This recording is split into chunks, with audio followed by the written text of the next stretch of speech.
Come on, make arrangements. Yeah, it's true, it's true. I told him to send it to me. I can't. Oh, that's true. Yeah.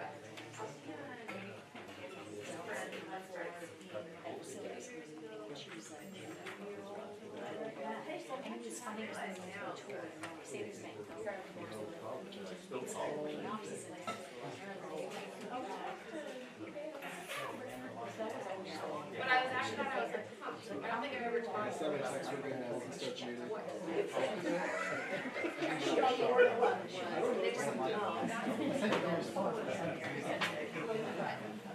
Cameron Moore and those kids. I would actually know, like,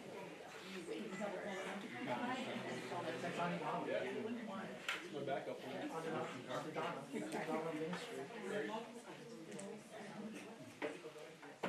Good evening, everyone. Thank you for coming. Would you please stand and join me for the pledge?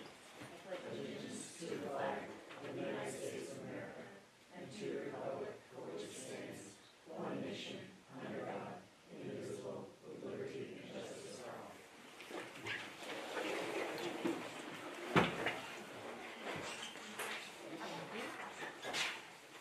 The first order of business this evening is the action on minutes. To see what action the board wishes to take regarding approval of the minutes from the meeting held on January 12th, 2026. Do I have a motion? motion approved. Can I please second? Second. Any discussion? Seeing none, all of those in favor of approving the minutes from the meeting held on January 12th, 2026?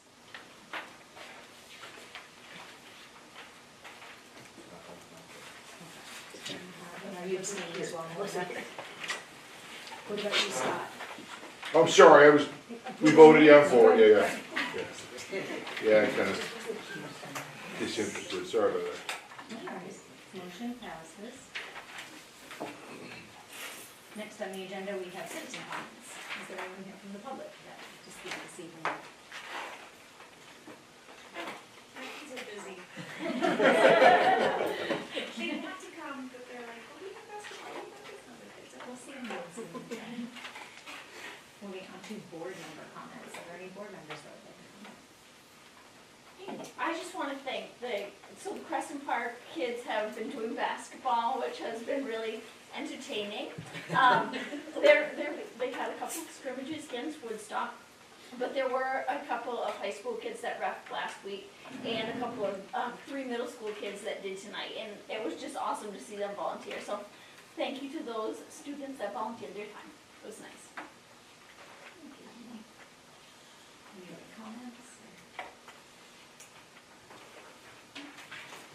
Moving on to the chairman's report.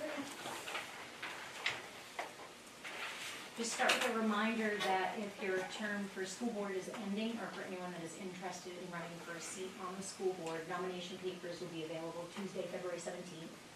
They can be picked up at the central office or at your respective town offices. Papers need to be submitted to the towns for verification by March 17th, and then once verified, delivered to the central office by March 26th. If you're not sure if your term's up or where you stand, just contact me or the central office and we can let you guys know. policy committee, has begun reviewing the policy on the board agenda and the accompanying procedure, agenda format. In a broader effort to ensure board meetings are streamlined and exclusively focused on district business, the committee has considered revisions to the agenda format. One of the considerations is the removal of the Pledge of Allegiance from the board meeting agenda. It's important to note that if this change is made to the board agenda, it does not impact classroom practices or student requirements. It abides by state statute. Adjustments to school board procedures must be approved by the policy committee, but they do not need a full vote on board. That being the case, the policy committee wanted to make the full board aware before any of these changes are made and afford the opportunity to ask questions or weigh in on the topic. The policy committee will meet again Monday, March 2nd at 10 a.m. We welcome your attendance at that meeting or any questions or feedback that you may have. That concludes the chairman's report. Moving on to upcoming committee and board meetings. The next SAB 44 board meeting will be Monday, March 9th at 6:30 p.m. here in the Telstar Library. The Education Committee will be meeting Thursday, February 12th at 3 p.m. in the Maurice Davis Bank Conference Room. Facilities and Personnel will meet Monday, March 9th at 5:15 and 131 here at Telstar. Finance Negotiations Committee will be meeting tomorrow, Tuesday, February 10th. And then also, we have a series of meetings before our next regular board meeting. They'll meet on the February 24th as well, March 3rd and March 10th, all at 5:30 in the central office. The Policy Committee, as noted, will meet Monday, March 2nd at 10 a.m. here in Telstar in the back conference room. And the Region 9 Cooperative Board will meet March 4th at 6 p.m. at the Region 9 School of Applied Technology.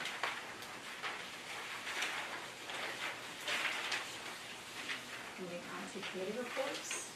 Reporting for the Education Committee, Ms. Thayer. We meet Thursday, so I have nothing new to report from our last meeting. Thank you. And for Facilities and Personnel, Mr. Kendall. So we had Micah Pelletier show up to represent the Telstar boosters. We approved them to move forward to present plans to the Bethel Planning Board for new dugouts at CPS on the field, which would be a great addition to it. And also in addition to the snack shack because they can't keep up. So they need a bigger space. So, and they will be providing either donations from local companies or they have the money to do it if they don't get all the donations they need. And then outside of that, we also did put in an RFQ for long-term planning for all the facilities that we have to get some companies to hopefully bid basically project managing for long-term purposes of what we need, boilers, more insulation, windows, all the fiberglass that is paper thin. So all the things that we need to do to get a comprehensive plan for all these buildings moving forward. And then outside of that, we did have some issues in the Telstar complex, specifically in the cafeteria and kitchen area. It looks like the roof is going to need to get some more work done to it this summer as well. It is that time. Oh, yeah. Thank you, Brian. And for Finance Negotiation, Ms. Thayer. Good evening. We have, as you heard, started our weekly meetings. We met last Tuesday, and we started to hear individual budget proposals from department leads and building administrators. So we've heard the Telstar Middle School and High School budgets, the Woodstock budget, and the transportation budget, and we'll continue that process this week. Thanks to Amy, Stephanie, and Beth for attending, and you're all welcome to attend this week. Thank you. Thank you, Lily. And for the Policy Committee, Ms. Rebecca. Yes, the policy committee met, as Aaron discussed. We've had a lot of discussion that's still going on. We do have, if you remember, we kind of paused on one that was on the agenda a couple weeks back. That is up for a first reading today, the admission of resident students. So we'll be seeing that in a minute. Thank you, Stephanie. And for Region 9, Mr. Brown. Nothing that I'm allowed to talk about. So The last 3 meetings, we've had like 8 or 9 agenda items, and all but one, the school calendar, has been executive session. So, makes you get serious. Scott. Is instruction occurring yet in the new buildings in Mexico? no. Thank you. And we'll turn forward to lunch. Mark for superintendent's report and correspondence. Evening, everybody. We do not have any appointments, transfers, or resignations to report on at this time. First time in a while. If we could have PTA update for Crescent Park, Sure. please. The PTA is hosting our Winter Olympics on Friday, which is exciting. Most of the kids, I don't believe, know what we're doing yet. Do you want me to keep it a secret? And for all the students watching?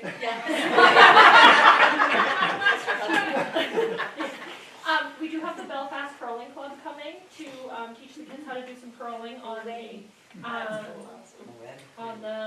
rink, so the kids will walk down and do that, and then we have some other STEM activities and art activities, and some sort of bobsled situation happening with Roz, and so that should be a fun day to send them off to break and hopefully celebrate Frankie a little bit too. This week is Spirit Week, so it's a busy week. Today was Pajama Day, hence the pajamas. Very well planned, by the way.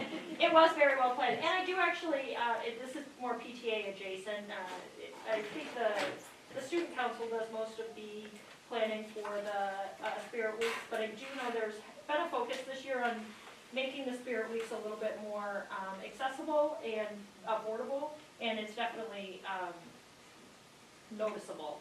So I just wanted to flag that I appreciate everybody being a little bit more conscientious about that, and I think it's great because the days that have been planned are still really fun, but they're broad enough that everybody can participate. So other than that, that's all I have. Can I add something to that? I just want to thank Andy Baker. Oh, On behalf of the PTA, I reached out to our PTA group and said we are in desperate need of another ski rack for all of the skis that are for our Rugrats program, and would the PTA be willing to donate money to that? The Kendalls, I believe, happened to just be a dinner with the Bakers that evening, and I watched the whole process. It was it all worked out, and we have a beautiful new ski rack at our building that holds all of the skis for our Rugrats program, so thank you very much. And Western Maine's Yes. actually donated the supplies, so we appreciate that. And it's really nice, so the PTA has been doing a lot of additional fundraising, which is great. But it's also really nice just to Tanya comes up with an idea and we're able to implement that idea without spending any money because we just have volunteers and stuff. So thank you for And I volunteering your have time. another one in the back of my truck that's shorter for Fantastic. shorter skis. Michelle, thank you for that. I'll, Well, no, I'll drop it off early. awesome, thank you so much. Erica, would you like to give a report for Woodstock, please? We are, this week, we're just doing fun events, dress up days. Tomorrow is dress up your favorite teacher, and then student leadership has created different days throughout the rest of the week. For the life of me, I can't think of all of them right now. And then coming up in March is when we're gonna do our winter carnival. They have different events that they are participating in. And we are also doing a reading challenge. And the winners of that, the top readers every week will get CDOG tickets for June. So the kiddos are super stoked for that. And then we're working on a family dance and a family board game night to try to get more parents involved with their kids in video games. We figured if they all can learn how to play different card games and board games, then maybe we can send some home and not them off to families to go with. Perfect, thank you. An update on our Fiddy lighting project. They are moving along quite quickly, actually. In this building, all that's left is this lovely space, which is slated for next week during vacation. And we have middle school office and 3 classrooms left in the middle school. They have finished everything else in the building. The materials have been delivered to both Crescent Park and Woodstock and the Conex units that are there. And as soon as this building's done, then we'll be moving on to those 2 buildings, slightly ahead of schedule and moving along quite quickly. The crew that they have here, they really hit a groove. They work quite well together and they're pretty quick. They train 5 to 6 people each week. They're here for 3 nights, they work 3 12s, 3 to 3, and then they're gone again. And they said originally that they would be done before April break, but they could be ahead of that schedule if the impact district at this rate. So it's moving along nicely. It's pretty noticeable in the hallways, classrooms, the gym, the cafeteria, the gym especially, and the cafeteria are pretty noticeable as well. So it's gone well. They are working well with the custodial staff and the staff, trying to keep their dust and dirt to a minimal each evening, but they're in a classroom and out, multiple classrooms in a given night, and they just move right along in the hallways. So that's a good thing. Our Telstar music room update, we hope to have the high school back in the music room after vacation week. We met this past week, Arlen and I, with sprinkler company and a structural engineer and a contractor to try and figure out why we're still getting tar pieces and roof debris coming through, and they determined that because of the age of some of the ceiling deck panels, they have shrunk over time and created gaps. And so it's the debris from this summer when they redid the roof, it fell down into those cracks, it's shaking down through. So we have one last fix to try and fill those gaps in this week, and putting in a temporary false ceiling to catch anything else so they can get in. Air quality is still good. They also came to look at some potential, what appeared to be movement of the ceiling deck, but it was due to the shrinking and contracting of the tiles. But we had a structural engineer come in just to verify that and make sure. So the room is safe to re-enter into once that project is finally completed. All that work's gonna be happening over vacation week. So it's a benefit. So that means if this works and everything stops, then we do not need to put in an entire false ceiling, drop ceiling, which would involve movement of the new lights, additional sprinkler heads for the sprinkler system, moving the fire alarm system, so on and so forth. So if we can avoid that, it's a much bigger project, and get them back in a safe space, that's definitely a win. We have entered into an RFQ process, as Brian said, for energy efficiency for the district, long-term planning, over 10 plus years to really look at the efficiencies of our buildings and all the projects we work on in the facilities committee, but even bigger. And so they will be coming in and looking at the envelopes of the building, heating and air quality systems, water systems, parking lots, drainage system on our fields, as comprehensive as we want, and helping to map out an annual plan of what that will look like and a budget for, which is needed to really look at in this building, the plumbing. All those projects are much bigger than any one person, and to use the expertise and have somebody to help manage that. So the process is, we had to put an advertisement in the Sun Journal and the Kennebec Journal, and that went in, those went up last Wednesday. I've received 6 requests from 6 different companies who are interested in bidding on the projects, and they have until the end of this month to submit those requests. Then the committee will look at and select up to 3 to interview, and then pick the committee, or pick the company to go forward with from there. And then once we've selected them, they will come do a presentation to the board. And so you get a sense of what they're looking at, what their process looks like, and what they work with, and their qualifications. So more to come with that, but that is underway and just looking forward. And the budget process, Meredith said, is underway. Our weekly Tuesday night meetings are started.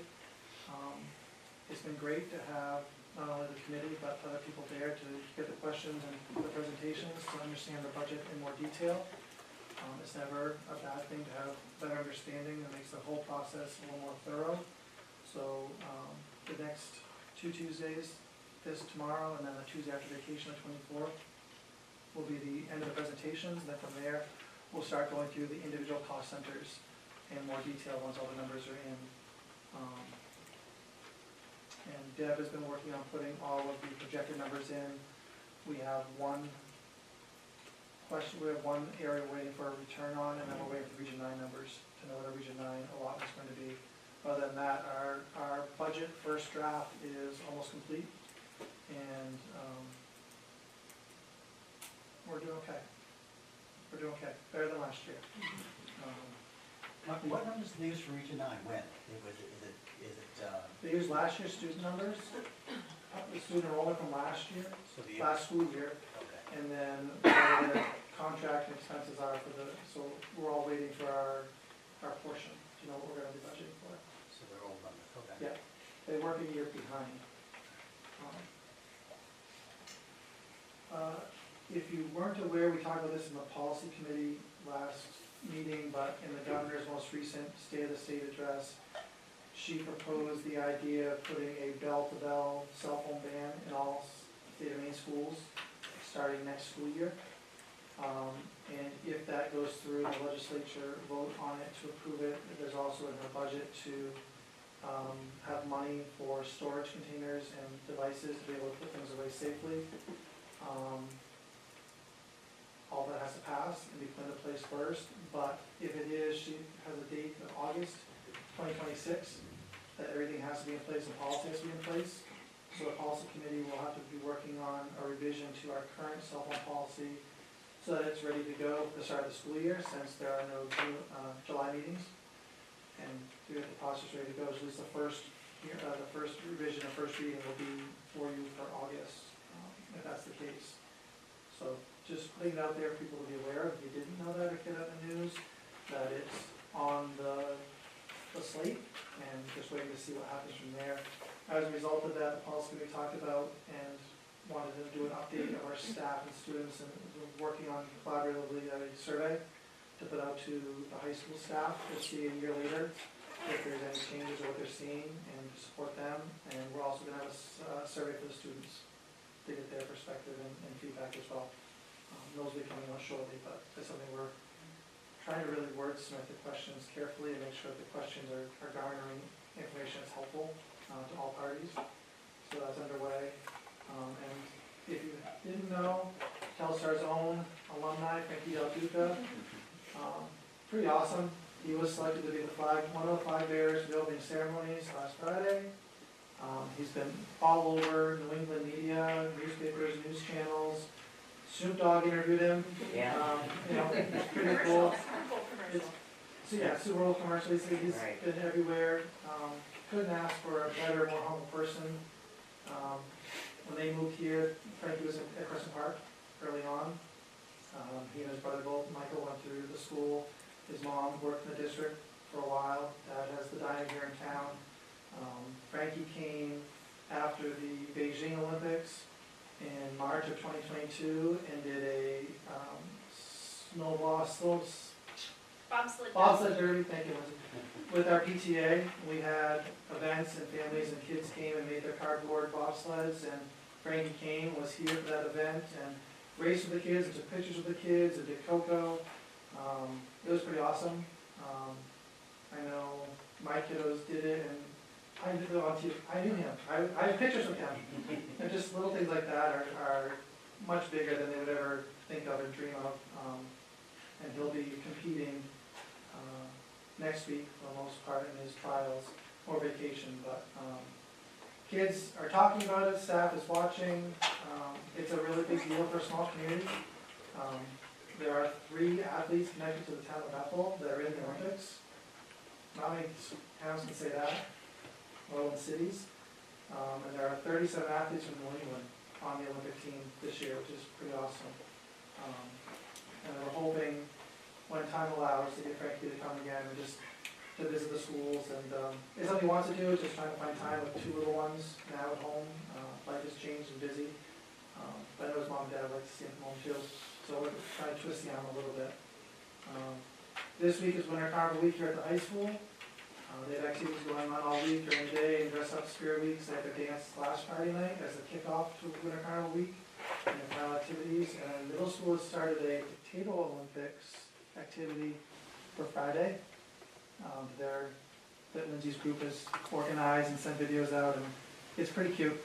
It's something unique and different that kids have organized in small scale, but middle school appropriate, and a first. So it's really creative, and each homeroom's been assigned a country, and they're going through and designing their potato to represent the country and do some activities, and they've got some activities on Friday to do for fun as well. So It's gonna be a way to kick off the week, but just go into vacation in a high note and really build some school spirit, and some good stuff.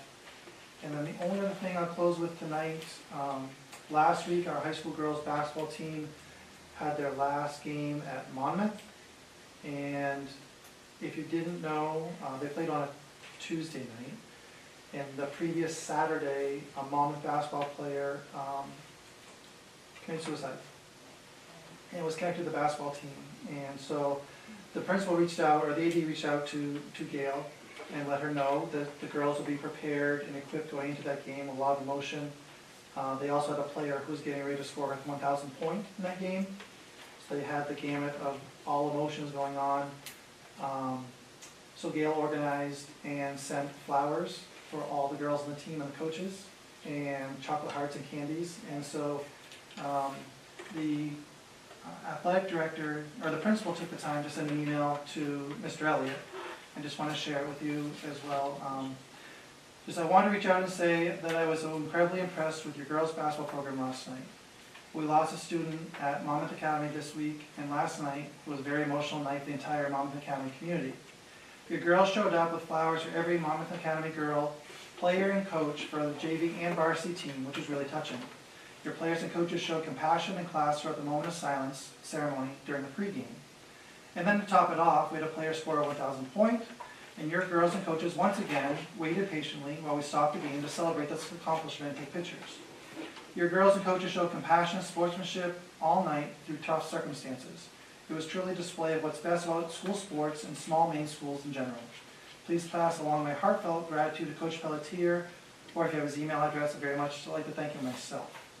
And then last Friday, I got an email from the assistant director at LRTC, which is the Lewiston Technical Center, from Rob Schmidt, who was actually one of the officials that night.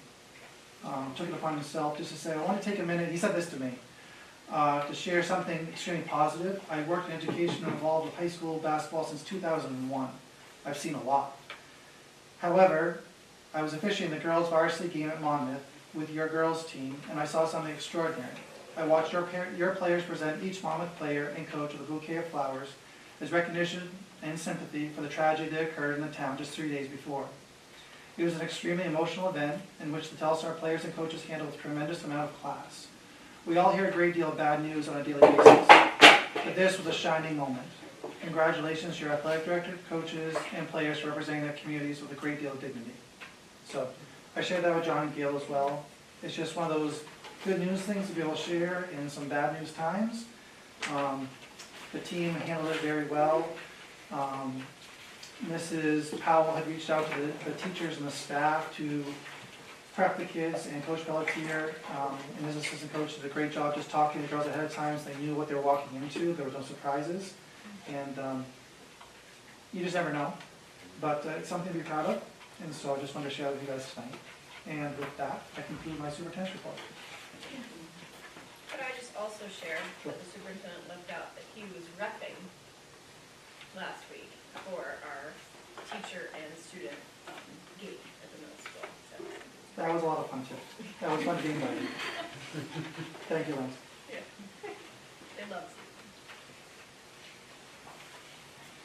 We do not have any old business to tend to this evening, so we're on to new business. Do not have any adjustments to the agenda, so we'll move to number 3. To see what action the board wishes to take regarding approval of the 2026-2027 school year calendar. So I have a motion. Make that second. Second? Any discussion? I just have a question about snow days and remote days. Is there any thought that we can give to just going directly to remote and removing snow days and starting later after Labor Day?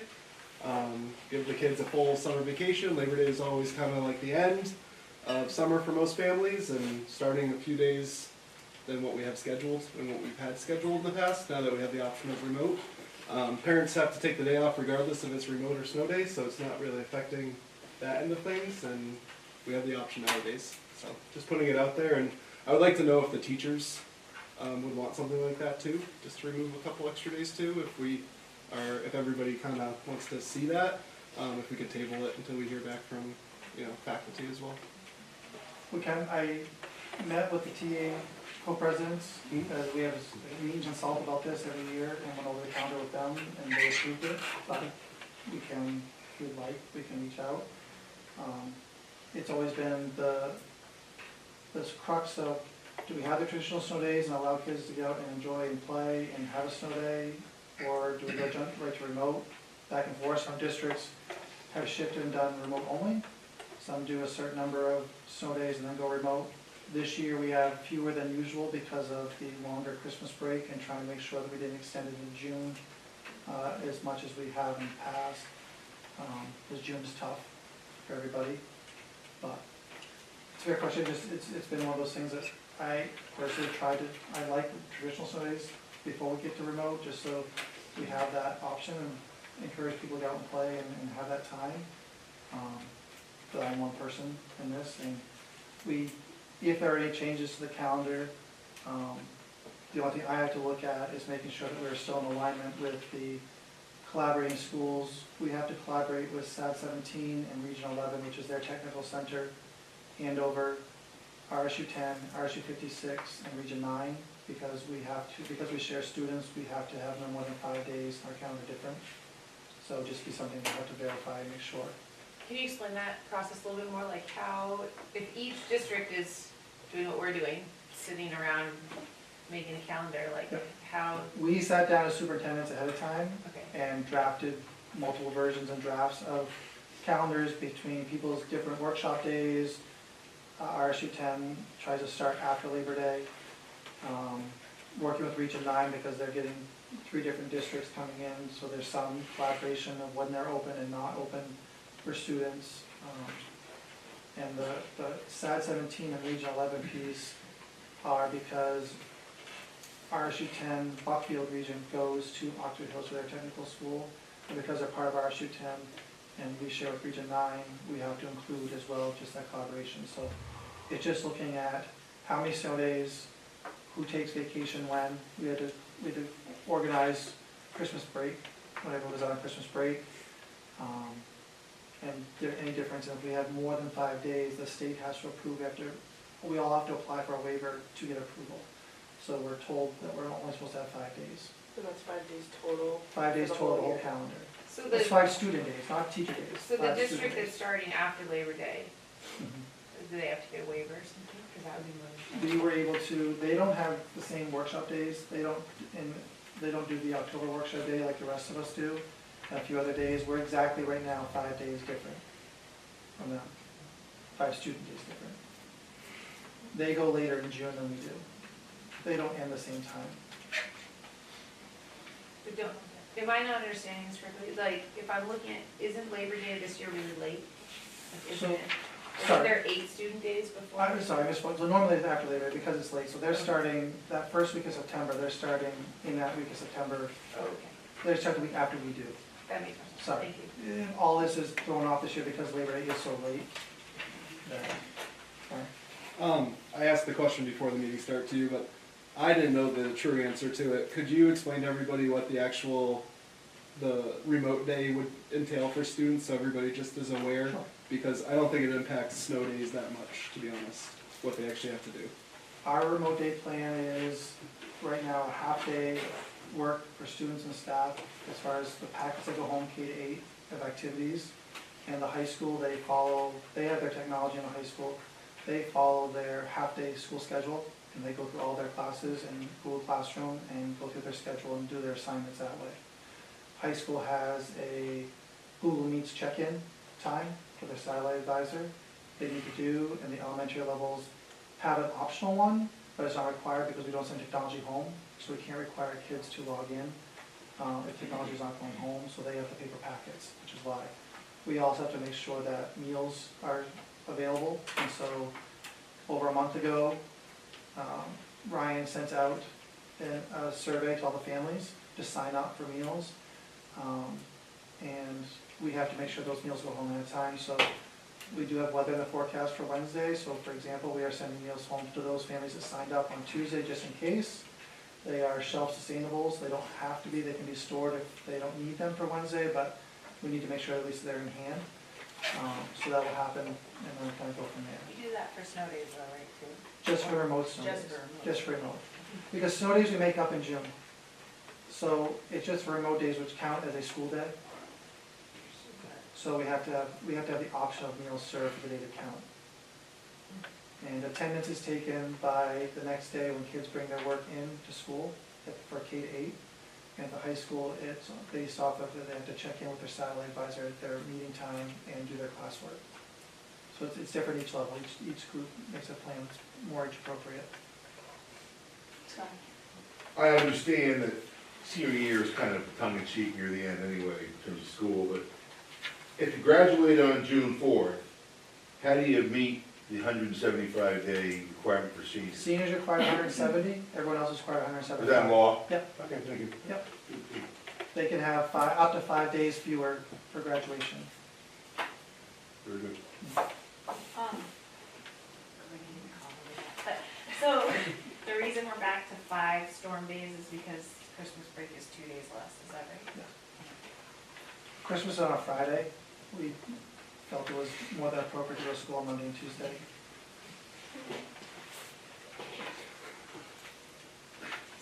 So theoretically, if we didn't use all of our snow days, then we would get out of school earlier. Correct. Okay, gotcha. I was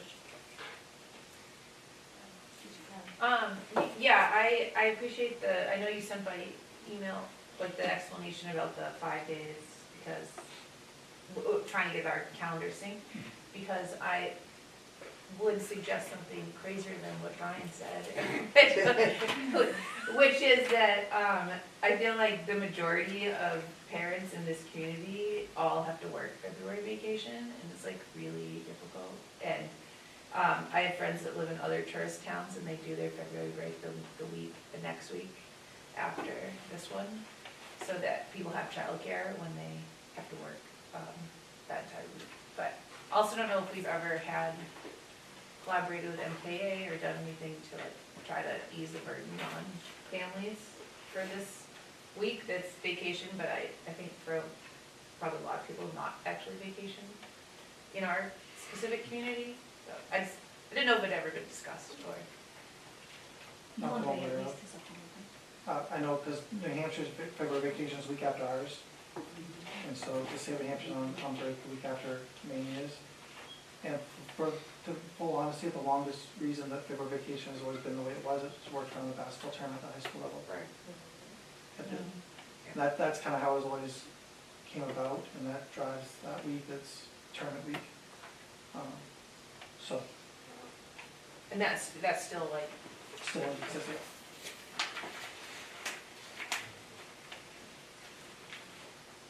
Brian? One more thing, so if we did go direct remote, in theory, we could go after Labor Day and get out before the proposed calendar.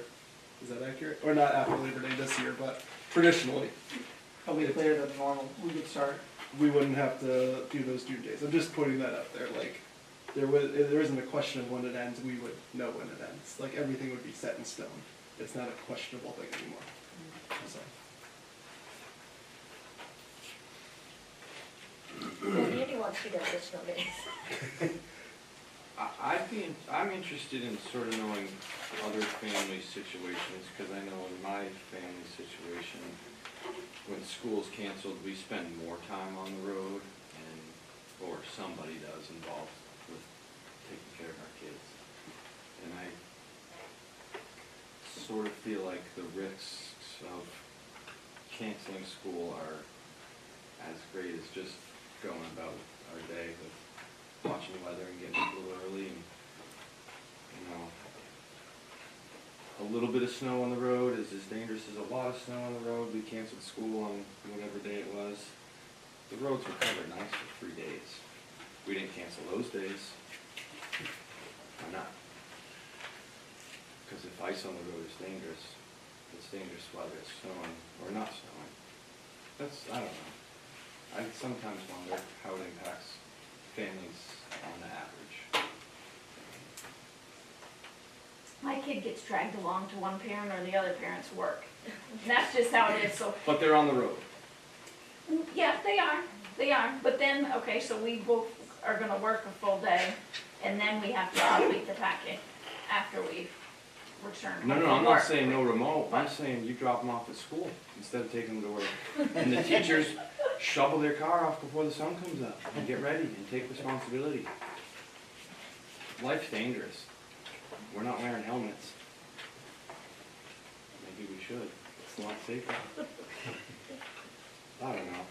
So I'm still day, my kid's at somebody's workplace, so remote days for us are hard because we're both gonna work all day and we're at work, we're working.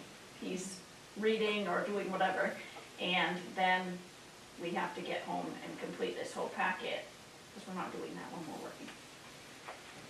We're doing And I that kinda after. also wonder about kids whose parents can't stay home and there's not grandma that can drive over and come and watch them. Are they now home by themselves? Do they have food? Are they warm? A high percentage of our students, they're on the edge of having these things. So I think being in school is a very safe place to be. You get into larger issues about system and road network and snow removal equipment on the road, and, you know, I hear where you're coming from, but it's sort of a damn do, damn you don't thing. You've got, all of a sudden, you've got buses and people moving around to try to get here, but you also just have precipitation to get back. Person is 8 times safer in a bus. You're safer at home, though. You're safer altogether at home. That's, but not to debate it. It's not a black and white trailer. You're right. My You've got question points. is, how many kids actually stay at home on a snow day? Yeah, I mean, the That's- first, right, our first one here is care and custody. Education comes quite later if you're lucky, but the whole idea is what's in the best interest of the child at all times, and that's, you know, how do you justify putting kids on the road in tough conditions? We have And then the building itself's under duress too, you have, because of things happening, so you don't know, I mean, you have an emergency or something because of a snow-related event within the building, a system, something like that, it's not black and white, That's so. also a liability issue that A lot the of school things going district on. would have, Yes. that an individual parent would not have. There's- And that's gotta be considered. The lawsuits could shut us down. The argument of the lawsuit is that it was a poor decision Poor to decision. mobilize the. Exactly. You're not wrong, because I'm more parents put out, I don't have the I'm trouble not with it. trying to like push this as, this is, we gotta do this, I'm wondering, because it would work better for my family, but that doesn't mean it's good for You're the a pain in system. the ass, man, so it just. That's all.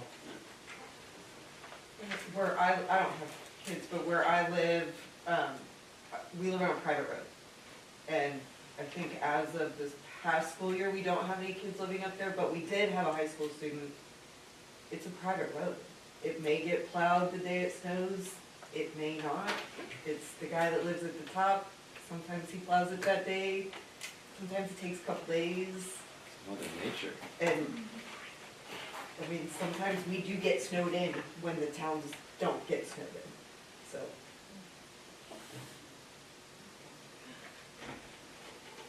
I think the hardest thing is we have a lot of back roads that buses are traveling that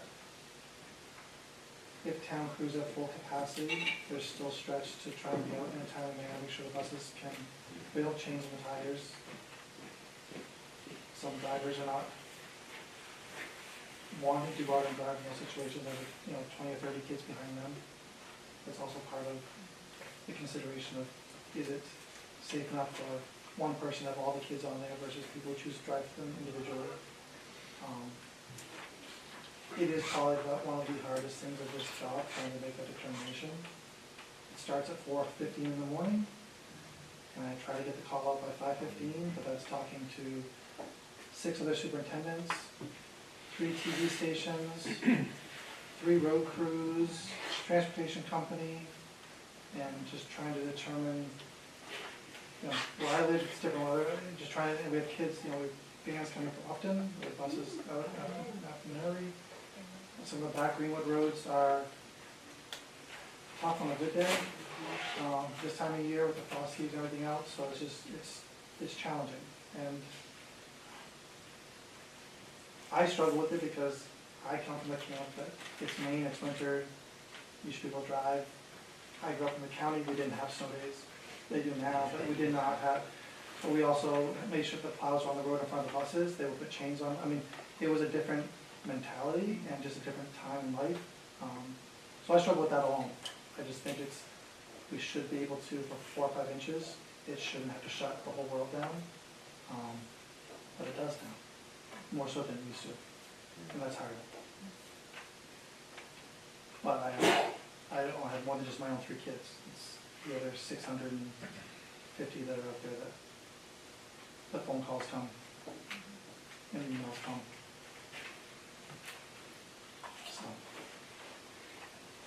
So just circling back around, K through 8 gets a packet to do, which they should already know how to do from their school. Just throwing that up there, independently, while they're home. I'm done. Thanks for the distraction, I just want to circle back.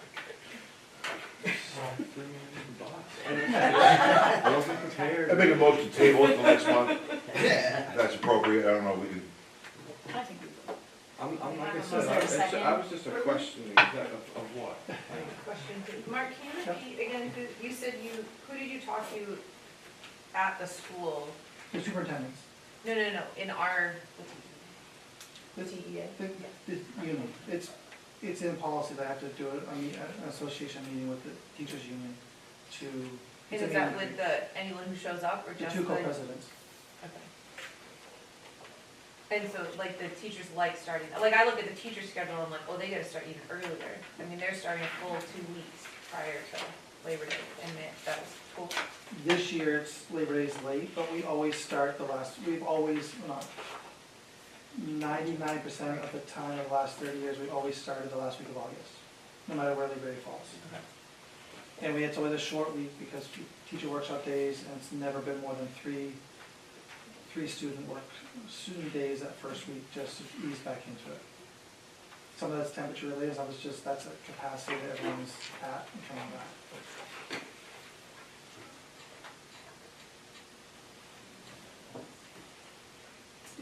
If we're tabling, what directions, what do you need before next month to? I'm a big fan of working with the teachers and knowing what they want, just because I think it's a brilliant idea. Doesn't mean it is. I've learned that in life. Yeah. I would love to, we've already done polls in the past, I would love to just poll the teachers and just kind of see where they land on it. Like, is this something that would work for them? Is just not feasible? Like, is it nice to have a definitive start and end date going into the winter now that we have this option? I'd like to hear from them and the admins too, like just everybody that works here. Heck, the cafeteria workers, the bus drivers, anybody. I don't care who gets it. Anybody that works in the district, I'd just love to hear their opinion on it. We've never really, I don't think, talked about it. And we have the option now. So I think that would be nice to see. And maybe get that out to us before the next meeting so we can kind of know where that is before we vote on it. Do my best. Okay. So there's a motion to table on the floor via Scott. Is there a second? Second now.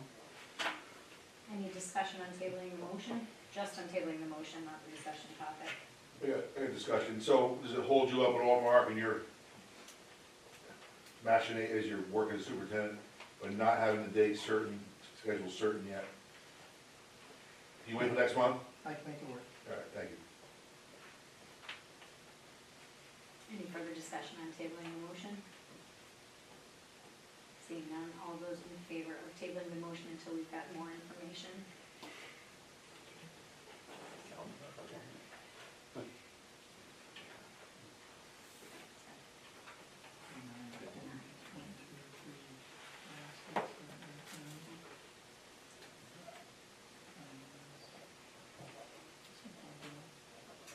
All those opposed?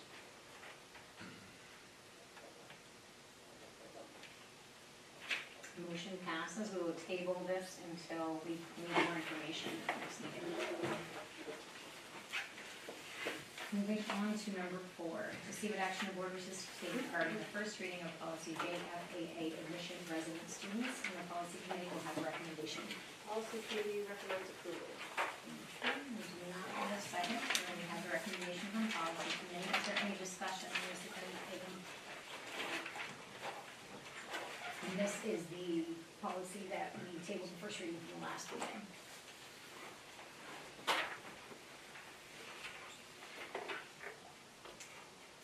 Seeing no discussion, sorry, Andrew, I didn't mean to. No, I Good? was just Go thinking, ahead. waiting for someone else maybe to speak, but, Go right ahead.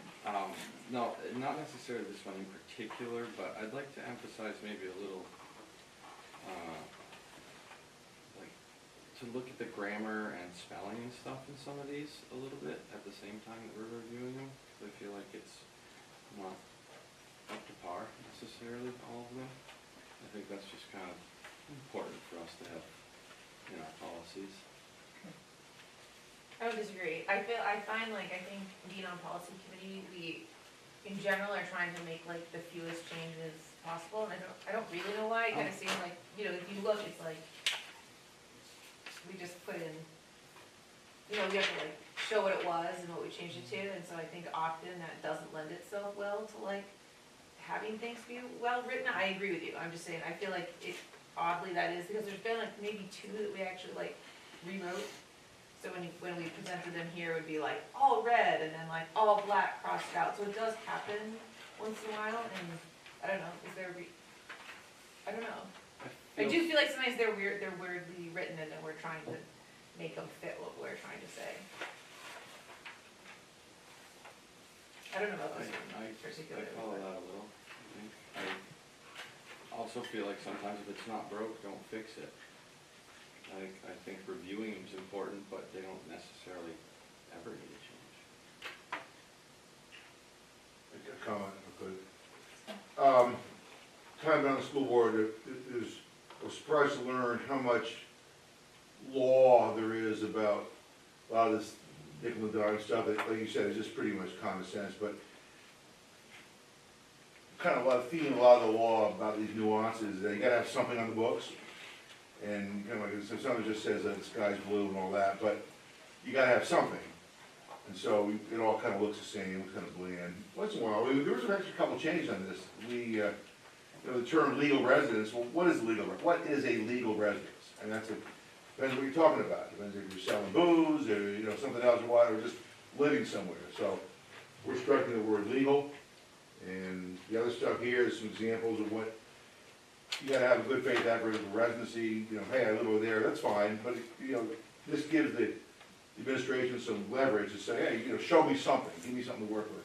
That's all it is. You mentioned driver's license, I actually, you can put it on, I don't see why you wouldn't put it on, actually, so, Andy, we spoke before the meeting, but, anyway, just to defend this, and actually, I also agree that some of the policies I've seen are poorly written, and it's really sad, actually, that it was sitting on the books, and somebody approved it originally, you know, anyway, but this is actually pretty good. I thought, you know, I read this stuff. If it's not too, you know, some of the language is so-so, some of this is pretty good, but, you know. So, my thoughts, thank you, parents. We are in the process, and the policy committee of going through essentially all of the policies, and in doing so, sometimes you're getting stuff that's given to us from MSBA, state statute, policies that are in our system twice over. So we are doing a lot of kind of cleanup, so to speak, too. So I think some of that's kind of bubbling up in the process too, and trying to get legal requirements and current practice and wording in documents to get it all jive. But that feedback's very helpful, because it is sometimes they're choppy and a little messy to read, or it could be a lot smoother.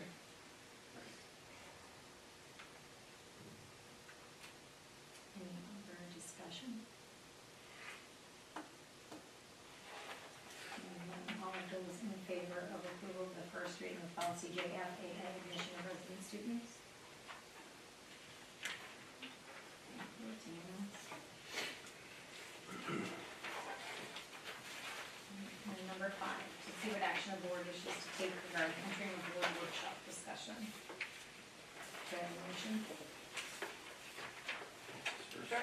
I would love to, board workshop. And a second.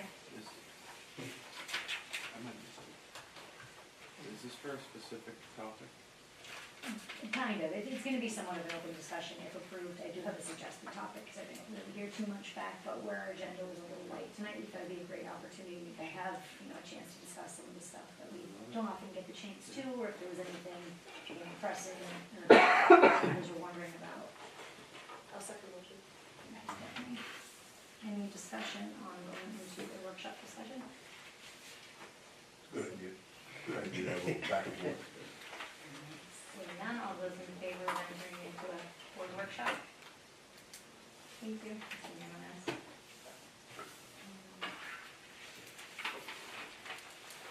Like I was just saying, the goal for tonight is really just to provide an opportunity to have an avenue for a discussion that we don't often get, because we are operating within formal confines here in the board.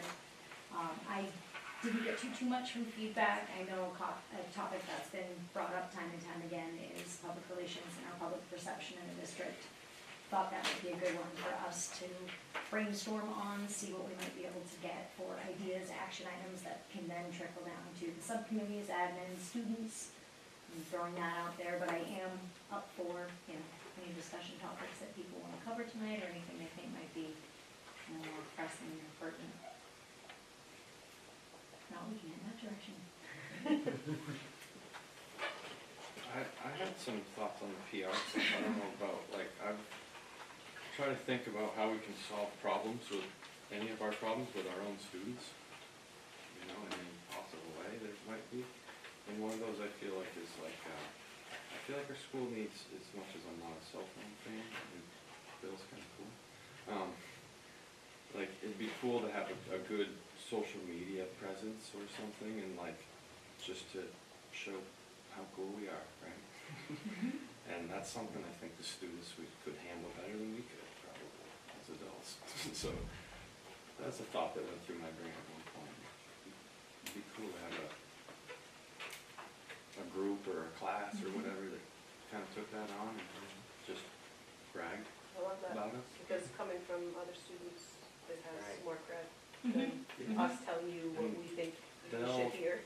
Right. They'll That's true. design it for them, and the other kids their age will see that and think we're cool too, and whatever. We could perhaps incorporate it into classes, like say PR or That's what I things like mean, yeah, that. whatever, Yeah. yeah. Or I enjoy this time of year when the kids are being accepted into colleges. You get to see pictures of these kids, because we don't know all of them, but we see, all these good things, we see these great That- things about them, so I enjoy this time of year. And student teachers will write little things about. Right, I like senior, when which it's, I love. when they write about all the seniors, and it's just nice to feel more connected to this. They often tell stories that we don't That we really don't like, get. this person, where they come, where they're going.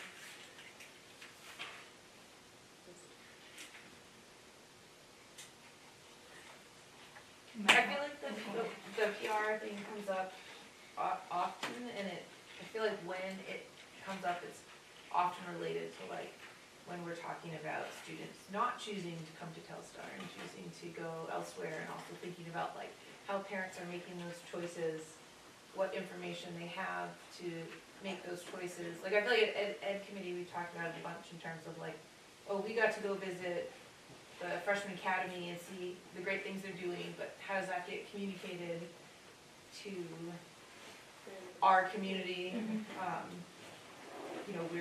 We're in a community where there's another school that, probably the majority of our kids aren't able to even consider going to, but, there are some, and regardless, it makes an interesting dynamic, I think, living here and having a fancier, whatever, however you want to describe it. And, yeah, I find it odd as a parent to almost sometimes feel like you have to defend that you're sending your kid to the public school. I know that, so I don't know how we solve those problems, but I do think those are marketing problems a little bit, because we are doing good things. And, what would it look like if we were actively trying to promote the school, and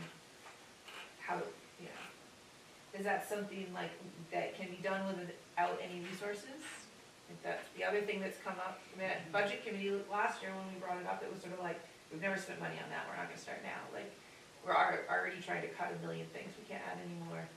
And so, I think there's a second question of like, what can be done for free, such as like students running a social media presence possibly, but even that probably needs like some kind of teacher oversight, which has costs associated with it.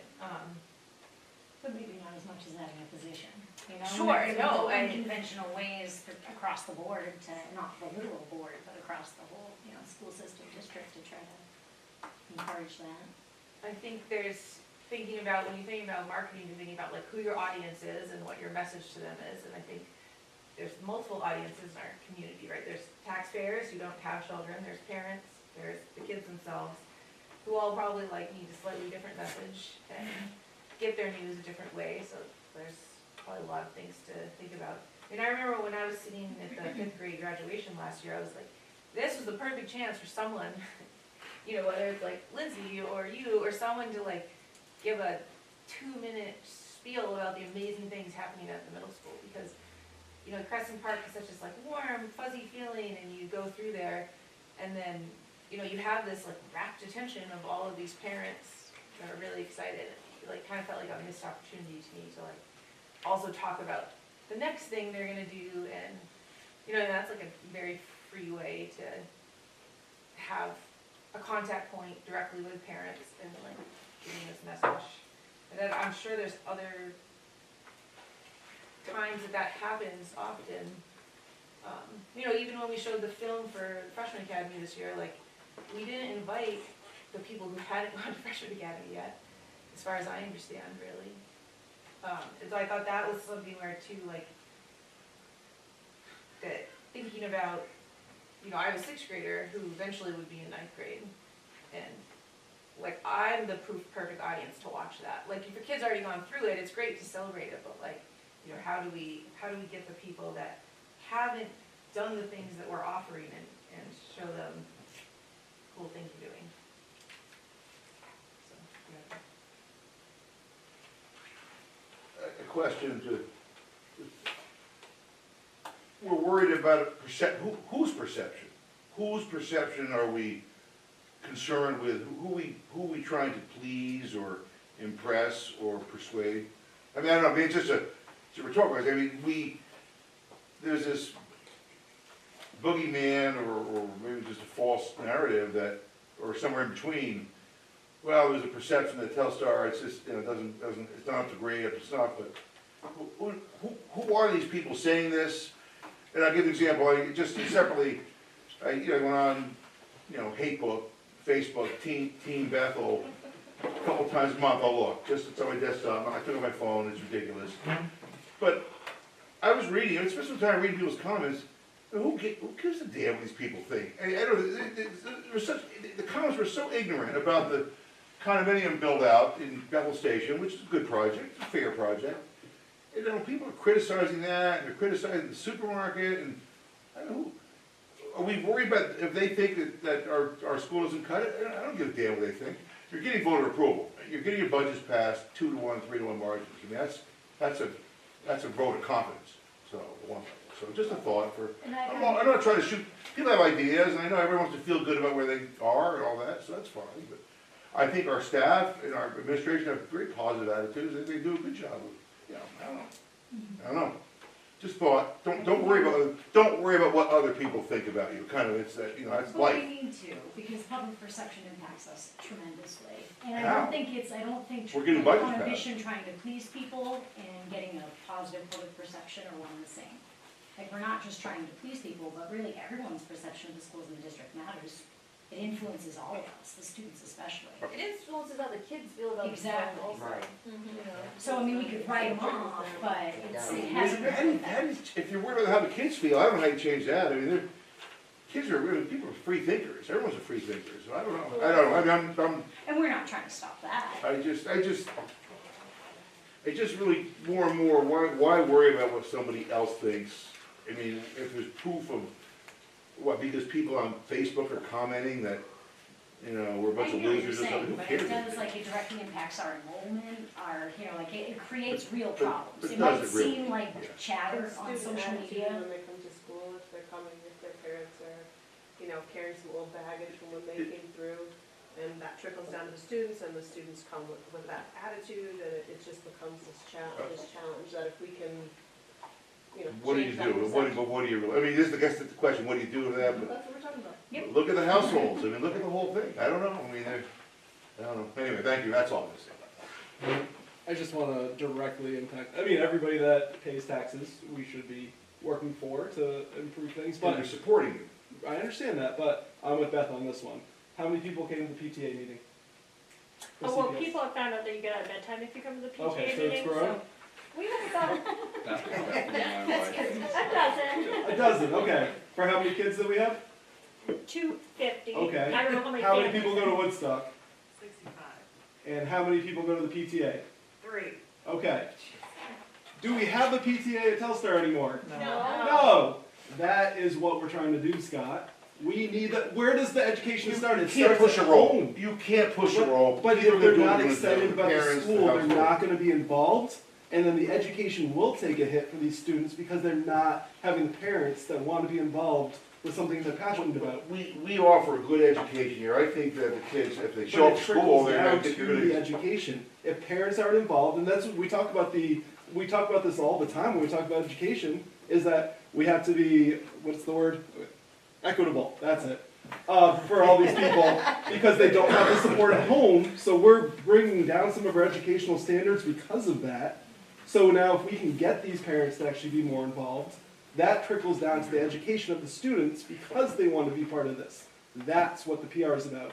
And showing them what they're going to be doing in middle school, in high school, in the sports. Sports has grown tremendously. And do you know how many people go to the soccer games now, the basketball games? That is what you're trying to grow because you grow the pride and you grow the want to be here, and the education does follow, and that's really what you're doing. Not just saying, I don't care what they think, because it's all about the I think education. you're chasing that goes ghosts, I think you're It's chasing not false ghosts, narratives. I mean, in the past that's all. decade, this school has gone from people just like, Telstar sucks. Now like, hey, cool, hey, do you know the girls' basketball game's happening tonight? Yeah, let's go see that. And the parents go up, and they show up, and they want to be involved, and the kids see that the parents are there to support them. That's huge for a kid. And that's what you want to get. Okay, taxpayers are great, but you're really after the parents at the end of the day. I'm not anti-fiscal, but if we're gonna dump 50 grand on something, I guess I'd like to see how does it You improve don't need the 50 classroom? grand, but the attitude that you It's about- have is at what's the end of it, holding it's about back some of education. this. The attitude that you have and other people might have that is all about fiscal responsibility is holding back what the school district can be. And that's what we're talking about. It's not about the money, it's not about who we want to impress, it's how we want to grow the community. It's a community. That's what schools are, community and education at the end of the day. And we're holding that back because of attitudes of who do we want to impress, I don't care. They're paying you the money, so shut up. That's not a good attitude. And you're Not never what- gonna impress T-Buck. Just, Well, I guess I really just, Sorry. how does it improve the classroom? I think we're trying to educate also. We're trying to educate the Yeah. parents on what we have to offer already, because there are great things happening in this school that people don't hear about, because maybe the parents hear about it, but you want the rest of the community to hear about it also, because chatter is the greatest PR that you're gonna get. And we're just trying to educate on what we have to offer. We're not trying to change somebody's mind, we're just trying to show them the positive things that we are doing here. well, and to Beth's point, I mean, going from elementary school to middle school is scary. And to have someone there to say, hey, here's what to expect. Like, I think that's a great idea. I have one other comment, but before I piggyback on that, or to piggyback on that, one thing that makes it less scary and one thing that I've been doing with my own kids is showing up. And so we spend Friday night here watching the basketball games, and my kids are more than comfortable going to the bathroom here by themselves. They're more than comfortable running around in the halls, and it's starting to feel like a space that's their space. And so we just show up. And, I think that helps kids feel comfortable in this building and helps with the transition. That was my point about that. The other point, you know, we talk about PR and whatnot, and I don't have any inexpensive solutions. But I think like the elephant in the room is that it's hard to feel prideful about a space that's aging and looking less and less prideful. You know, I'm not saying that we build a new building so that everybody feels happy, but I think when your facilities, you know, like I feel better when my house is clean and everything's neat and tidy and organized. And I'm not saying that this place is dirty. It's not dirty. It's just an aging building. And I think it leads to assumed perceptions. You know, if you walk into a place and you don't feel prideful about the actual facility, I think it makes it hard. And again, that's a very expensive solution to our PR problem. But you know, like, Crescent Park also has the luxuries of being the nicest facility that we have in this district. So, you know, like, there's a lot of good things happening in Crescent Park, but it's also, like, kind of cute when you walk in, and it's all purpley, and, you know, like, it's decent looking, and I think that does, to me, as somebody that cares about how things look, like, that matters, I guess. But that's very expensive, I understand that. It's tricky chasing the grass is always greener. Yeah. We're always looking for the next best thing. That's something we can't, and marketing as a public school is not, it's not something we normally do. Public school systems don't normally have to market, we don't normally have other schools in the same town that our lines are drawn and comparisons are there. And people are gonna make choices one way or another for whatever reasons they do. Some you'll sway their minds, some they won't, because at the end of the day, they're gonna make the decision they're gonna make. And I think we do a lot with transitions between 5th to 6th with the students in the spring, and our parent nights, we do transitions with kids from 8th to 9th. Not necessarily as much with the parents as could possibly be done, but they do a lot with the kids and preparing them and going down multiple times during the 8th grade year, having their step-up day in the spring, so they are more familiar and comfortable with that program. I think TFA has ridden the storm over the last 10 years, and it's really coming out on the positive side. There's never gonna be a program or a school or a curriculum that fits for everybody, and trying to find something that fits the majority and find the positives in everything and not choosing to hold on to the negatives or the old experiences of the past and letting that go is a big transition. And we try to put as much out as we can on Facebook. Rose puts as much out in the local paper as she can in a positive light for all of our schools when people look at it. I think what we struggle with, and I say we collectively because we talk about this at the admin level a lot, what other means or what other avenues beyond that are needed for people to feel like we're hitting the market, hitting target, that target audience, and what are they actually going to be drawn to and be willing to have those conversations? Are people willing to come in? We are starting to have more people come back, and it's been a long time to bring us back from COVID, but just volunteering. Just people coming in, being part of activities in the school during the school day, coming to events, having the open feel of different things going on. Has rebounded and started to, yes, and sports is a big draw. And it does kick off a lot of things. If the teams are going well and people are coming in, they're feeling good about it, other things then build off of that. And you have to start somewhere, and starting to build numbers up and not have that slide is a big piece of that.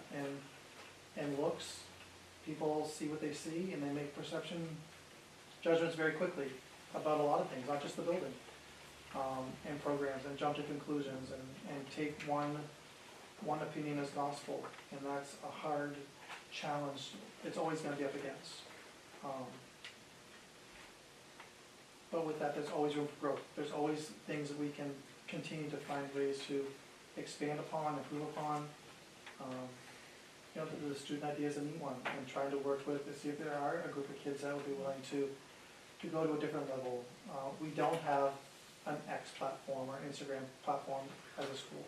If that is something that they could help expand upon, and they, I'm not a TikToker, I'm not gonna go on TikTok. but the kids aren't. And if that's not something that within bounds and within means that is a positive thing, and gets out there and expands an audience, it's not a bad thing. It's just trying to find the way to structure it and to set it up so that there is supervision and there's support, and to go forward from there, and try to find little things to do. So, I mean, it's all going in the right direction for the right reasons, and trying to build off of all the positive things. And a lot of things get posted on the Facebook, a lot of things are out there, but not everyone's on that platform. It just, you're trying to find, there's no one, you have to have multi lanes of everything, because nobody's in one, in the same place. She beat me by half a second for her hand, so go ahead, Oh. Stephanie. Well, I mean, it works out perfectly, because that's basically what I was gonna say, is like, people just don't consume media in the same way anymore. They don't consume information. You can't get to them just by the paper, just by Facebook, or just by the website. It's like everything. So identifying those, like, in-person, more organic, student-to-student, parents, those are where I think it's gonna make a difference. Like, when my kids were going through elementary school, and I think it stopped after COVID, I just don't know if it started again. The teachers would send home a sheet asking who would like to volunteer, or if you'd like to volunteer, or would you like to be the social party planner? Would you like to be, yeah. And I would go in and help kids read one-on-one that needed a little extra help. But I got into a classroom, it allows you to go in and see the school, and see the teachers, and see how the flow is, see how it works for kids who are ahead or behind, or whatever your role is. So I think identifying ways to organically get parents in, Or community members. or community members, yeah. Or having mentors when they get older in the community, having them come in. Maybe pairing, for example, freshmen with seniors who may have, or maybe sophomores with seniors, because of TFA, I don't know, however it could work, who have similar paths. Having an older kid who has been through it teach the younger kid how it's done. I don't know, I always feel that works well, and that they listen to their peers. More so conductive. Good segue, because I was going to talk about it's so good. Some ideas of getting into, I did suggest at one point doing a table at some of our sports events, so I don't have all the answers, but people I think would be receptive to going. They're not coming to us, obviously, at our board meetings to talk to. Yeah, but what about during, like, since sporting events are where the most people go, like maybe like a mini town hall where they can do questions when they get there, and then you and a couple board members that can volunteer can try to answer some questions and actually go to them to talk to them. And maybe, a lot of people just want to be heard, and maybe giving them an option to ask questions they might not come to here to ask might be a big step, just to get buy-in from the community that we actually do want to help and we are receptive to hearing them. Building off that too, it seems like we've had recent success, like say when board members go to like the annual town meetings, Yep. they stand up and identify themselves as such and put themselves out there too. That way people have somewhere face to reach to, and just kind of pull all the members of the community together somewhat. Right. So,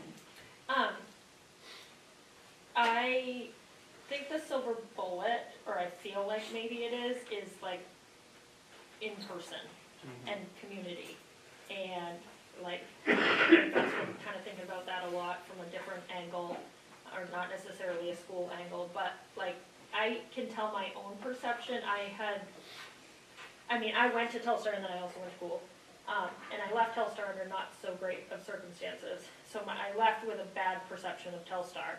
And so I've gone through this transition of trying to change my own perception of Telstar to try and make a decision for my own kids, by the time they get there.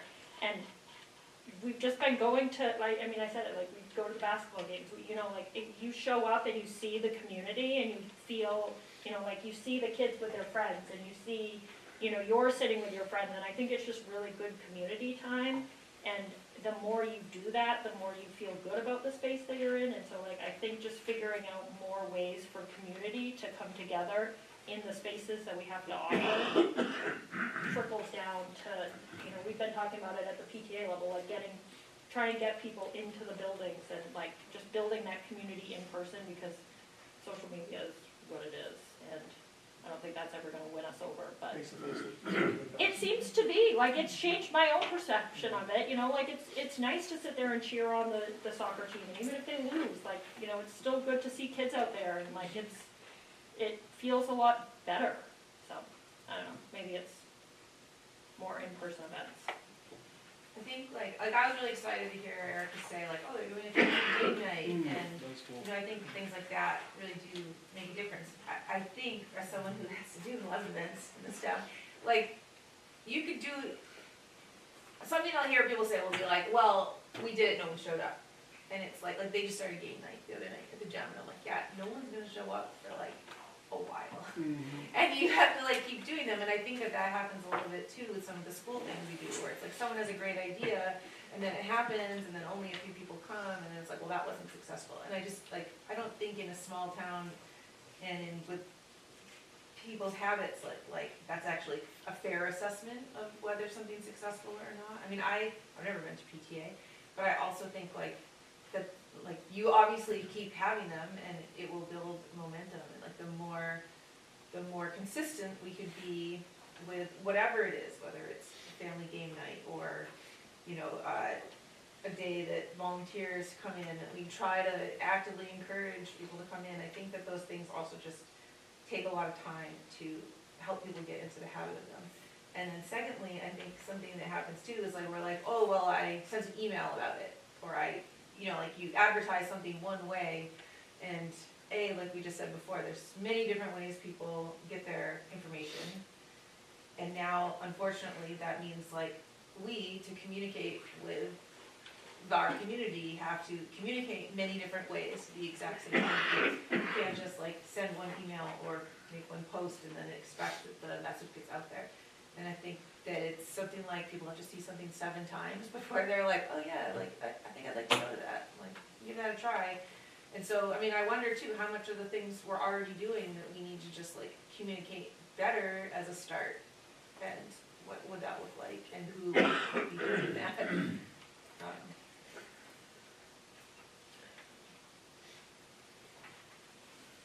I would just add that I think your newsletter that you put together is a very positive start, and that can be expanded in any different way you can think of. And that reaches out to at least all of the parents. Well, I thought about that too, because you send home the budget, doesn't that get mailed to everyone? Once we actually do the town mail, the newspaper flyer, like I was like, well, that's something we're already physically making. Like, couldn't that have like an extra page or 2 in it about cool things that were also happening, or can it only be about, you know, almost like a version of your newsletter? But I know there's a letter that you write in it, but like, could it have photos, or could it have other cool, because that's going into every taxpayer gets that, right? Testimonials from students. Something, sure, student page, student art, I don't know. Like the art night at CPS is just like the fucking best thing I've ever been to. I just think every time I go to it, I'm like, this is amazing. Like, no, I'm serious. It, like all the way the art gets displayed, the weird music things that are happening, and then like the other, I just think you can't walk into that school that night and have a bad feeling. And I don't know how you recreate that other ways, but I think those things like really, really make a big difference. I just want to caveat my point Or that get beyond the parents. yeah, involved. Right. You know. that I said about, you know, having more in-person events is I recognize as a member of the PTA that they're resource heavy and they're volunteer heavy, and volunteering is a consistent issue. You know, like for the past couple summers, have tried to have a PTA booth at whatever you want to call our summer festival, and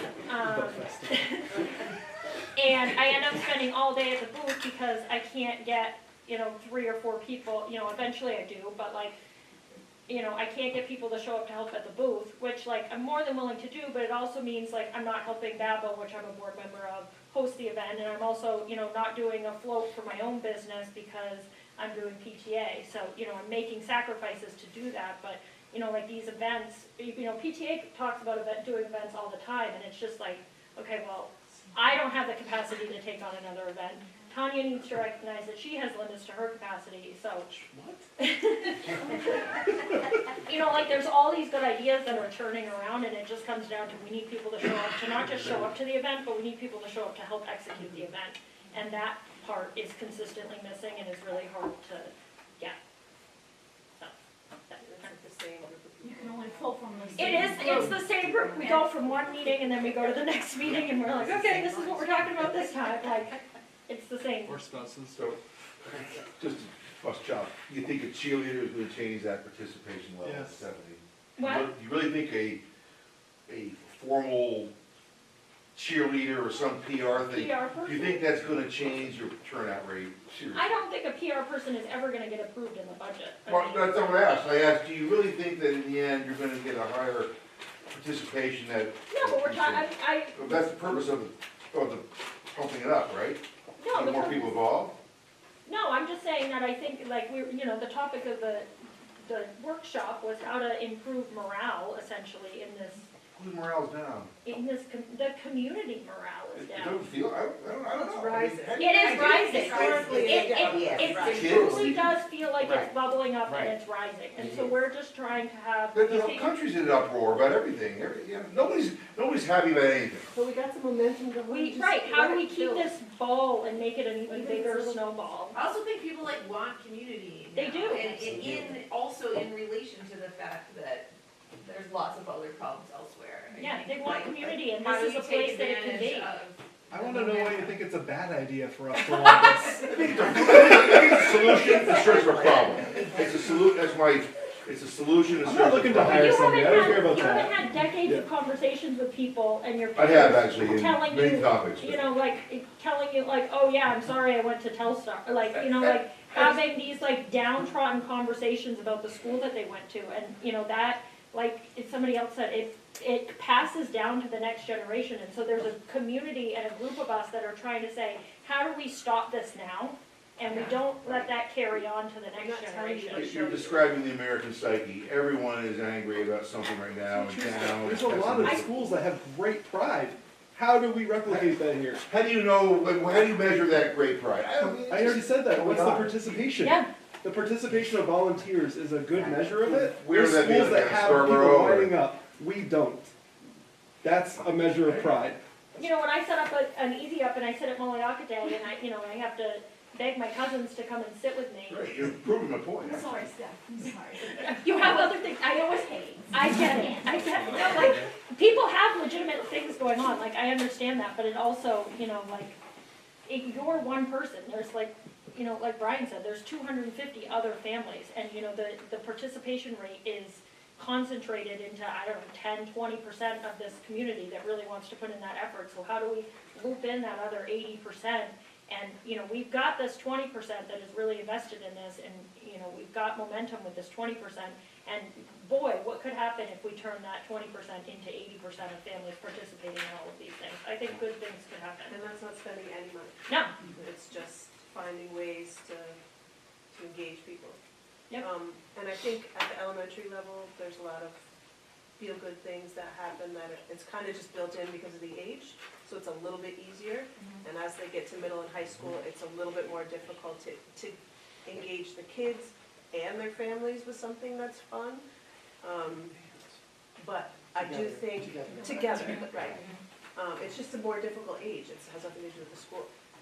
But I do think that if we involve the kids maybe in those kind of questions of like, what they think, like, for me, it's very easy to think what elementary school fun things. I could sit here all day. But when you get to middle and high school, it's like, okay, I gotta turn to them and be like, so what's cool now? Like, what would be fun? What, I don't know how that's done, but I think getting their input, and even if the families don't show up, they'll at least go home and talk about it. You know, those things, those, I think the challenge comes spending the bulk of my career in middle school. you know. The challenge comes with middle schoolers is that they want time together. They don't necessarily want their parents around. Right. And to a degree. Yeah. So they like their activity nights, they like their after school, even to the other day during the game, the basketball game during the day. kids versus staff, it was great, they talked about their sports. The dodgeball tournament that comes up in March. Yeah. The bleachers get filled, people come and watch, they like those snippets. But if you push too much and want to make two together, they back off and they just want to go and hide and be on their devices. So I think there's a temperament of trying to balance that and how much they're willing to tolerate. And it starts to come back around in high school later on, because then they want everyone around because they realize that they're moving on and things that it's that developmental process that they push everyone away and then they want everyone back together again when it gets close to the end, because then it has a different meaning and understanding. And I don't know if there's a different way to put the invitation out to people who aren't coming, how to invite them to come, how do you grab a friend and bring somebody to a meeting or an event? You know, is there a different way to do a campaign that way? Because it's one of those things, with one of my own children, we don't ask, we tell, because if we ask, it's just always no. The first answer is always no, so we don't ask, we tell we're gonna do this, and you go along with it, and by the end, it was a great thing, but if it was given them the choice to do that on their own, it'll never happen.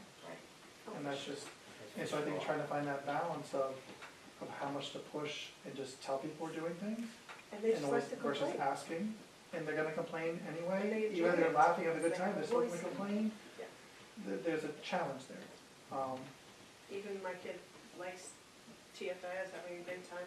She's like, whenever we're gonna go outside and do something, everybody's complaining and I'm complaining, and then we get outside and it's awesome. Right. You know, it's just, it's just, the age yes, that it's comes the with it. age, it's how it works. And I do think in the last 10 years, as a district, and as a high school here, in middle school and especially, huge gains, leaps and bounds, Yeah. with perception and morale, and just activity level, and different things that are offered to build off of the positive elementary experiences. Both of our elementary buildings set our kids up for wonderful years. There are pros and cons to everything, but you have a lot more buy-in, and and I don't care what district you're in, it's the same challenge. And you go to bigger districts and bigger towns around us, they have way more problems and way more issues, and people will mask and excuse, and it's never gonna be right for everybody. And I think we've done a really good job in building good staff, building coaching, building our teams, building our student offerings and our course offerings, and having students have a lot of choice and voice. And it's not one size fits all. Yes, TFA is, everyone goes to TFA. You don't have to love it, but you can appreciate it, you can grow from it. And I think more and more kids are getting to that point, and they don't realize in the moment, it's probably not until they're seniors when they actually truly have matured enough to truly understand the full value of the experience, what they go and do. And for some, they're never gonna, and okay. But if they sat here all day long in the classroom, there's some kids are gonna have the exact same reaction to it. So I think the more we can keep pushing kids outside their boundary zones with support, we need to learn and accept the fact that failure is okay now, if we can teach them how to rebound from it. Because if we just try to protect them all the time, and it's never okay to fail at something, it's setting up a bad precedent in the future. And that they need to be able to do that and help teach them how to get past those hurdles, and it's okay to struggle a little bit. And there's too often we try to cushion too much, and that there's not enough struggle. And so when they are on their own and they do struggle, they don't know how to handle it, they become very anxious, they panic, and they run away from it. And that is something that, as a school and as a community and as a society, we can control some of that here, and we can do more of that. One of my favorite sayings is learn to fail or fail to learn. Can't learn to mess up, you're done right there. It's dangerous, You're it gonna really mess is up. dangerous. And so, I think trying to make that acceptable is important. Just because we've talked about it a lot, maybe after this meeting, can we just get like a all board email going of different ideas, and then maybe do a quick like poll to like pick 2 or 3 things that we can actually do some actionable items on, and try to pick away at?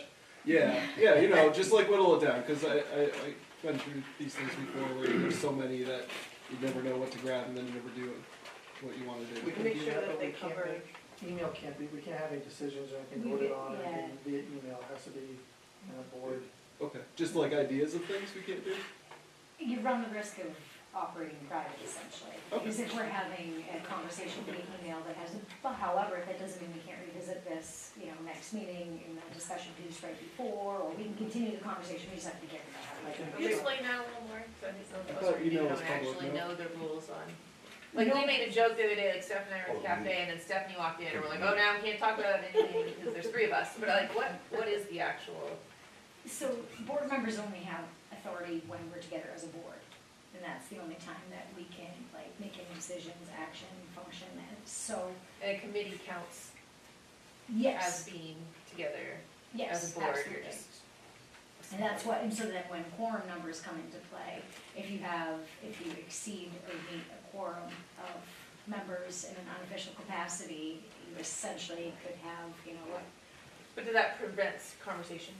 it's not held in public, the public isn't notified of it, so it's really about, making that information accessible to the public. We wouldn't want, because any of our meetings, any of our business, there needs to be advance notice to the public about what we're doing. So it just runs the risk of, unintentionally, but having an informal gathering where, even if no action is taken in discussion, it really should be held in a public realm. So we just have to show up to PTA then. Yeah. So I just took a little snippet of that, so we can go into a subcommittee meeting and be whittled down to present to the whole board? Absolutely, yeah. So can we pick a subcommittee that can do that and bring it to the board? I think for we all next time? can, right? Education, policy. Well, I'm just all worried that. like there will be too many ideas. Like, can we pick a subcommittee that is gonna take all the ideas, can we email ideas around without picking one? And then one committee can bring a couple ideas that we can talk about and vote on. Since it would be a public forum that way. Is there even anything we need to vote on? Well, not vote on, but like, we can't whittle it down without being a public meeting. Is that really true though? I mean, there's some things like I Mark thought would you be could like, just I'm do gonna that. keep sending the newsletter out, like that's not something our board makes But that's- decisions about. Kind of just. But that's, Mark yeah, that's took our different. ideas and presented them to us I was about what. just gonna say. I don't care. So I just wanna get down to 2 or 3. Yeah, make that list, put it out to us, we pick our top 3, give it back to you, you find the overlaps, and those are our things. There you go. How's that work? That's done. That would work. It's like when you do your subcommittee rankings, you can go through it. Right. If it comes back, it can't be a continuous loop of everyone having open discussion. But I will try to summarize this and put it into a form or a sheet. I don't know if we get done before vacation, but we'll try to summarize. Okay. I think it would help to be productive if it could be funneled into a couple items versus a sheet or. I do think, also thinking about things we're already doing that we want to communicate about Mhm. would be like a great place to start rather than trying to start something new. Right. Like, what are we doing that we want more people to attend, or what do we want people to know about? It's almost like if we had a social media page. Put all that stuff out on the social media. But nobody all agrees on what social media page should consume. So, let the kids decide. Put them in charge. Just be a website. Each No, person can website's choose. hard to know. Yeah, it'll get shared, but then the school isn't the one posting it on any of these platforms. One last thing I wouldn't mind adding is I'd love to see more collaboration with Gould. We've been doing a bit where we have, interchange with sports programs, but I think that would help to lessen a little bit of the dichotomy that we have going on, bring everybody together. Yes, we are 2 schools, we're all in the same community. We can work together a lot, we both have a lot to offer all of the students. To see more of that, whether it's, using facilities or different activities, functions, I think the more collaboration we have with that school, the better. All the kids are gonna benefit from it. Does that end up working both ways? I found athletes come here sometimes. We're using the Gold Field House right now, that is not probably being utilized to its potential as a community collaboration. So like, I love that. I think that's like a very new development, but there's like a survey going around on social media that you can fill out about how you would like to be using that facility, and I feel like that might be an important part of that idea. Absolutely, yeah. And I've noticed that we've had Gould students come see our games, Yeah, quite a few. yeah, they're playing on the teams, but They then sure they're coming are. when they're not in the team to Exactly. watch and cheer and Telstar kids on, and vice versa. Yeah, the Telstar There's kids a are going over big and watching group some of the that Gould comes. games and cheering, and it's, I think that would be beneficial for everybody. And there was a time when, and maybe it's still going on, where they would do some sort of college prep stuff over there, and they would Mhm. invite our students to Yeah. go. I don't think anyone ever went. Maybe that, I We've don't know if expanded our that's. offerings trying. here. Yes. Especially in that meantime. The sports piece, our kids cannot go over and play on their teams because their conference rules don't allow it. Okay. But they can go over That's and easy. their conference rules, Yeah. their conference rules, you have to be a student Yeah. of the school in order to participate in the conference rules. The main principals association, we can do collaboration teams and they can come over here, but it can't be reversed. Right. But they do allow in the spring, because we've not had the numbers for musicals and plays, our high school kids have had access to be able to go over there in the spring production. So the kids who want to be able to do that, at least have the option. Our numbers haven't afforded us to be able to do that the last few years, but they've allowed kids to go over there, which has been huge, so they at least have the opportunity. If they want to participate, sometimes it can be in the production side behind the scenes or in the performing side of things. That's an important piece.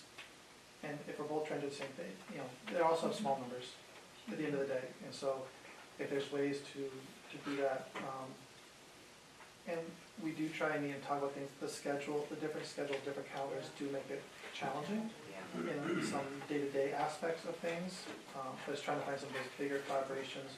We have in the past had combined Interact clubs and work together in different aspects. You know, we have FBLA, they don't. There's different things that we could look at, we talked about, not both trying to mimic and have the exact same offerings. If there's a way that the schedule allows, they can, one can offer to both. Who do you talk to there? I meet with Tal. Yeah, okay. I think the clubs is probably the most doable. I think it's It the makes the most easiest, sense. scheduling wise, it's the most probably open. As a starting Opportunities. point. So we've had those conversations and we've met.